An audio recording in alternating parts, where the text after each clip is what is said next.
ከህብረተሰቡ የምንፈልገው ድጋፍ እንደኛ ነዳጅን በቁጠባ የመጠቀም ባህል መዳበር መቻል አለበት። እያንዳንዱ ባለተሽከርካሪ እያንዳንዱ ተጠቃሚ እንዲያስተውልና በአስተውሎት እንዲራመድ ከወዲሁ ማሳሰብ እንወዳለን።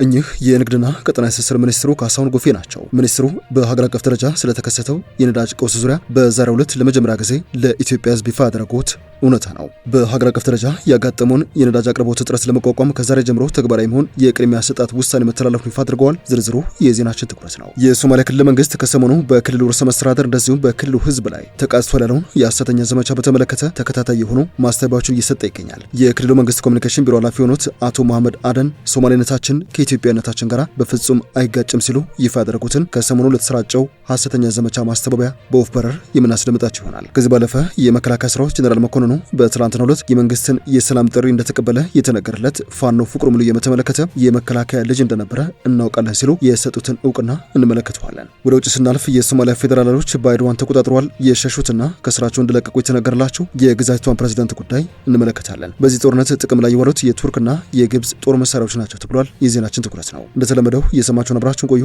የቻናላችን የዘወትር አክብሮታዊ ግብዣ ነው። ወደ ቀዳሚ ጉዳያችን እናምራ።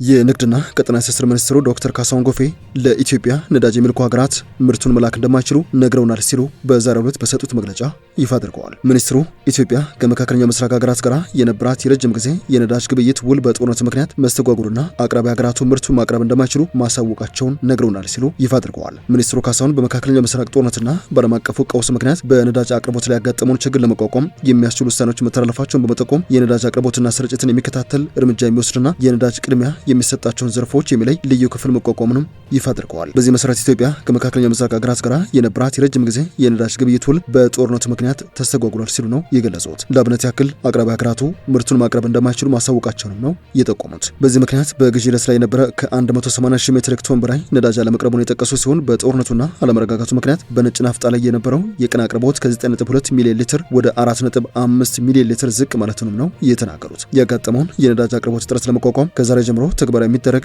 የቅድሚያ አሰጣጥ ውሳኔ መተላለፉንም ይፋ አድርገዋል። ከነዚህ መካከል አንደኛው ነዳጅ የሚያጓጉዙ ተሽከርካሪዎች በማደያ የቅድሚያ እንዲሰጣቸው የሚለው ነው። በሁለተኛ ደረጃ ከፍተኛ አምራችና የኤክስፖርት ድርጅቶች በቀጥታ ልዩ ትኩረት የሚሹ የመንግስትና የግል ፕሮጀክቶች በቀጥታ የገቢና የውጭ ንግድን ጨምሮ መሰረታዊ ፍጆታ ምርቶችን የሚያሳልጡ ተሽከርካሪዎች ቅድሚያ እንዲሰጣቸው መወሰኑን ተናግረዋል። ከዚህ ውጪ ግብርናን የሚያዘመኑ ትራክተሮች፣ የከተማና ሀገር አቀፍ የብዙሃን ትራንስፖርት ተሽከርካሪዎች፣ በናፍጣ የሚሰሩ የህዝብ ማመላለሻ ተሽከርካሪዎች ነዳጅን በቅድሚያ እንዳገኙ ተወስኗል ነው ያሉት። ከዚህ ውጪ የሚደረግ የነዳጅ ስርጭት ተገቢ ባለመሆኑ እርምጃ ይወሰዳል ሲሉ አስጠንቅቀው ህብረተሰቡ ነዳጅን በቁጠባ እንዲጠቀም የታዳሽ አማራጮችን የመጠቀም ስልት እንዲከተል የእግር ጉዞ ባህልን እንዲያጎለብት አላስፈላጊ የጉዞ ፕሮግራሞችን እንዲሰርዝና እንዲያቆም የህዝብ ትራንስፖርት እንዲጠቀም በነዳጅ ግብይት ላይ የሚስተዋሉ ህገወጥ ተግባራትን እንዲያጋልጥ ከመንግስት ጋርም ተባብረው እንዲሰራ ነው ጥሪ ያቀረቡት። ሶማሌነታችን ከኢትዮጵያነታችን ጋር ፈጽሞ አይጋጭም። የሶማሊያ ክልል መንግስት ኮሚኒኬሽን ቢሮ ኃላፊ አቶ መሐመድ አደን የተናገሩት ነው። የክልሉ ቃል አቀባይ አቶ መሐመድ አደን የተናገሩት ከሰሞኑ የህወሓት ክንፍ ነው ሲሉ በፈረጁት የዩቲዩብ ቻናል የክልሉን ፕሬዝዳንት ሙስጠፋ መሐመድና የክልሉን ህዝብ በተመለከተ የገጽታ ማጠልሸት ዘመቻ ተካሂዷል ሲሉ በሰጡት ማስተባበያ ነው። የዜና ምንጩ ሆነ ተብሎ ከአውድ ውጭ የተተረጎመ ብቻ ሳይሆን ነጭ ውሸት በማሰራጨት የተሰጣቸውን ተልዕኮ ለማራገብ ቢሞክሩም አላማቸው አልተሳካም ነው ያሉት። ነገር ግን በዚህ ቻናል የተሰራጩ ውሸቶችን ማጋለጥ የግለሰቦችን ገመና ያጋለጣል።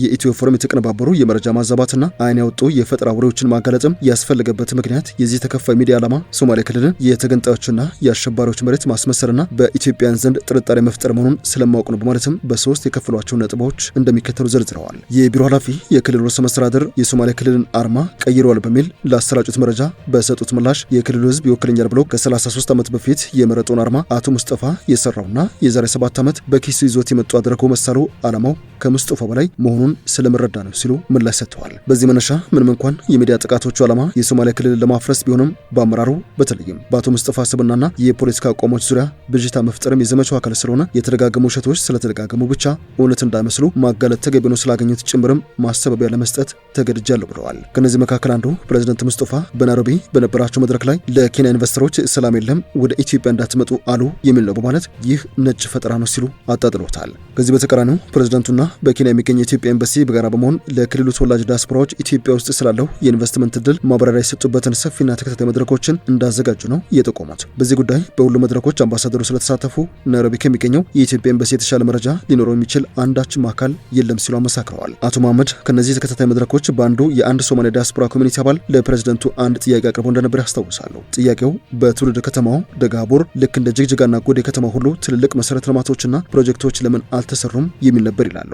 አቶ ሙስጠፋ ለዚህ ጥያቄ የሰጡት ምላሽ የክልሉ በጀት ህዝባችን የሚጠይቃቸውን ሁሉንም የልማት ጥያቄዎች በአንድ ጊዜ ለመከወን በቂ አይደለም። አሁን ላይ በሀገርና በክልል ደረጃ በርካታ ትልልቅ የልማት ስራዎችን እያከናወነ ቢሆንም ምንም አይነት ችግሮች የሉ ማለት አይደለም። ባለፉት 4 ዓመታት በሀገሪቱ ጦርነት ተካሂደዋል። የገንዘብ ችግር አለ፣ ኑሮ ውድነት አለ፣ ከብር ዋጋ ማሽቆልቆል ጋር ተያይዘው የተነሱ መንገዳገሮች አሉ። በሂደትም ይፈታሉ ብለን እናስባለን፣ የተፈቱም አሉ ሲሉ መመለሳቸውን የክልሉ ቃል አቀባይ አስታውሰዋል። ፕሬዝዳንት ሙስጠፋ በወቅቱ ድሎችንም ተግዳሮቶችን የሚያብራራ የተሟላ መልስ እንጂ ሀገሩ እየፈረሰ ነው አትምጡ ኢንቨስት ማታደርጉ አላሉም። ኬንያ የሚገኘው የኢትዮጵያ ኤምባሲ በተሳተፈበት በዚያ ግልጽ ስብሰባ አንድ የክልል ፕሬዝዳንት እንደዚህ ያለ ብሎ መዘገብና ሰዎችም ያምኑኛል ማለት ይከተለኛል የሚሉትን ህዝብ ከመናቅ የዘለለ ትርጉም የለውም ባይ ናቸው። ያም ሆኖ ግን ይላሉ የክልሉ ኮሚኒኬሽን ቢሮ ኃላፊ መሐመድ አደን ጣሂር፣ ነገር ግን ይህ የተባለበትን ድምጽና ማስረጃ ማቅረብ ያለበት ተብሏል ብሎ የዘገበው አካል እንጂ ፕሬዝዳንቱ ሊሆኑ አይችሉም። በዚህ ንግግር ውስጥ ያለው ጥፋት ወይንም ህጸጽስ ምንድነው ሲሉ ይጠይቃሉ። ሌላኛው በዩቲዩብ ቻናሉ የተሰራጨው ውሸት ሲሉ የጠቀሱት ፕሬዝዳንት ሙስጠፋ ደምና አጥንታችን ሶማሌ ነው አሉ። ይህ ደግሞ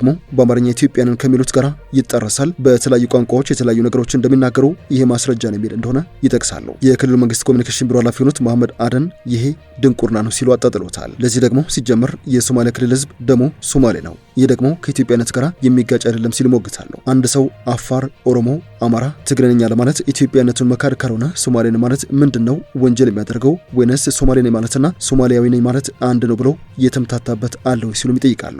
እዚሁ ንግግር ላይ ቢሆን ኢትዮ ፎረም የፕሬዝዳንቱ ንግግር ሆነ አውዳጣሞና ቆርጦ ያላቀረበው አንድ ወሳኝ መረጃ አለ የሚሉት የቢሮ ኃላፊ አቶ ሙስጠፋ ያን ንግግር ያደረጉት አልሸባብ ወደ ኢትዮጵያ ሶማሌ ክልል ዘልቆ ሲገባ የተደረገውን የመልሶ ማጥቃት ኦፕሬሽን መርተው ከአፍደር ዞን ወደ ጅግጅጋ ሲመለሱ በተደረገላቸው አቀባበል ስለመሆኑ አስታውሰዋል። አቶ ሙስጠፋ በወቅቱ አልሸባብን ባለበት ወጥሮ ለማስቆም ከእንግዲህ በሶማሊያ መሬት ውስጥ ገብተን የመከላከያ ወረዳ ወይንም በፈር ዞን እናቋቁማለን ሲሉ ተናግረው ነበር በማለት ያስታወሱት የክልሉ መንግስት ኮሚኒኬሽን ቢሮ ኃላፊ እንዲያውም የንግግራቸው ነበረ በሶማሊያ በኩል ይህ ሉዓላዊነትን የሚጥስ ንግግር ነው፣ የሶማሊያ መሬትም በኃይል ለመቆጣጠር በማሰብ ነው በሚል ተተርጉሞ ጭቅጭቅና ውዝግብ ፈጥሮ ነበር ሲሉ አስታውሰዋል። የሶማሊያ ክልል ርዕሰ መስተዳድር ሙስጠፋ መሐመድ በወቅቱ የተናገሩትንም እንዲህ ሲሉ ያስታውሳሉ።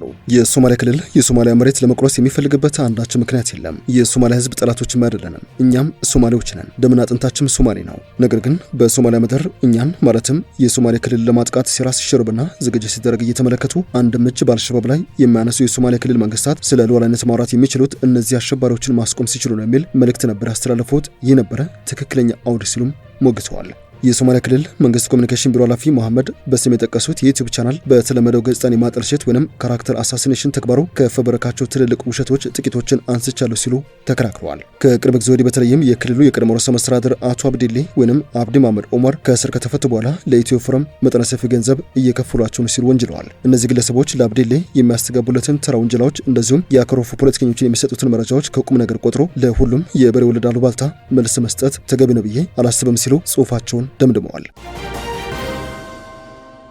የሰዓቱ ዜናችን እንደቀጠለ ነው። የመከላከያ ሰራዊት ጀነራሉ በትናንትናው ዕለት ወደ መንግስት የተቀላቀለውን ፋኖ ፍቅሩ ሙሉዬ ቀደም ሲል የመከላከያ ሰራዊት አባል ነበር እናውቀዋለን ሲሉ እውቅና ሰጥተዋል። በትናንትናው ዕለት በሰሜን ወሎ ዞን ላሊበላና አካባቢው በትጥቅ ትግል ሲንቀሳቀስ የነበረው ፍቅሩ ሙሉዬ የሰላም አማራጭን መቀበሉን የክልሉ መንግስት አስታውቆ ነበር። የፋኖ መሪውን የተቀበሉት በአካባቢው የሚንቀሳቀሰው የመከላከያ ሰራዊት 13ኛ እዝ አዛዥ ሜጀር ጀነራል ተስፋዬ አየለው መንግስት ቀደም ሲል ጫካ ገቡ ወንድሞች በሰላም እንዲገቡ ጥሪ አቅርቦ ነበር ያሉ ሲሆን ዛሬ ፈጠራ ያሳክቶት በሰላም ወደ ቤታቸው መጥቷል ነው ያሉት። ፍቅሩ ከዚህ ቀደም መከላከያ ውስጥ እኛ ጋር ነበር የምናውቀው ወንድማችን ነው ሲሉ የተናገሩት ጀነራል ተስፋዬ የአማራ ህዝብ ከዚህ በኋላ የጦርነት ቀጠና መሆን የለበትም፣ ሰላም እንፍጠር በሚሉ ምክክሮች ተስማምቶም ሰላም ፈልጉን በመምጣቱ እንኳን ደህና መጣ ለማለት እፈልጋለሁ ባናቸው። የቀድሞው የፋኖ መሪ ፍቅሩ ሙሉዬ በበኩሉ እኔ እጅ አልሰጠውም ሲል ተከራክሯል። የአማራ ህዝብ ተበደለ ብለን ወተን ህዝቡን ግን የበደልነው እኛ ነን ሲል የተናገረው ፍቅሩ ሙሉዬ የአማራን ህዝብም በይፋ ይቅርታ ሲጠይቅ ተደምጧል። እውነተኛ የህዝብ ትግል መስሎኝ 3 ዓመት በጫካ ቆይቻለሁ፣ ነገር ግን ትግሉ ከቀበሌ ከወረዳና ከጎጥ አላለፈም፣ ለውጥ አላመጣንም፣ ሁሉም በየጎጡ ነው እየታገለ የሚገኝ ብሏል። ትግል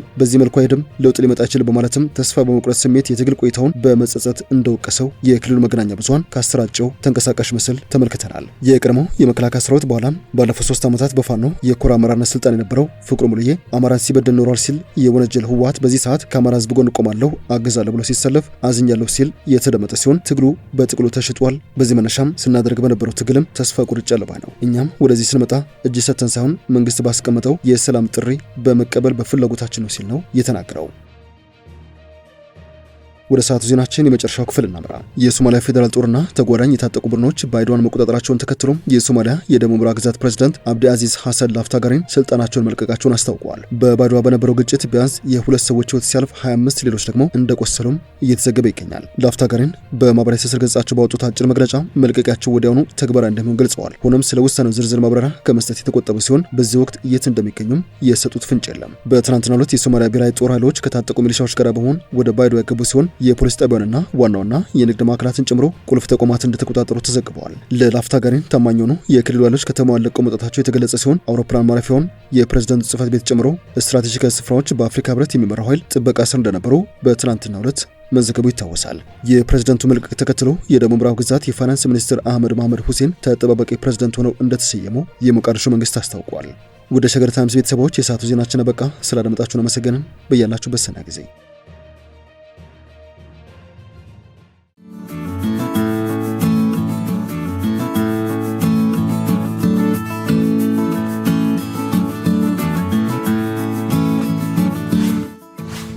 ሸገር ታይምስ ሚዲያን ሰብስክራይብ በማድረግና ደወሉን በመጫን ይከተሉን።